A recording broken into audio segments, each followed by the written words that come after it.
గజం బుం బుం గజం బ్రహ్మదేవుడు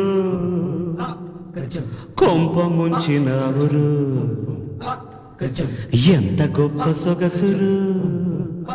గజం ఈ ఆడదాచినావురు గజం పూల రెక్కలు కొన్ని తేనె చుక్కలు రంగరిస్తివు ఇలా బొమ్మ చేస్తివు అసలు భూలోకం ఇలాంటి సిరి చూసి ఉంటదా కనుక ఈ చిత్రం స్వర్గానికి చెంది ఉంటదా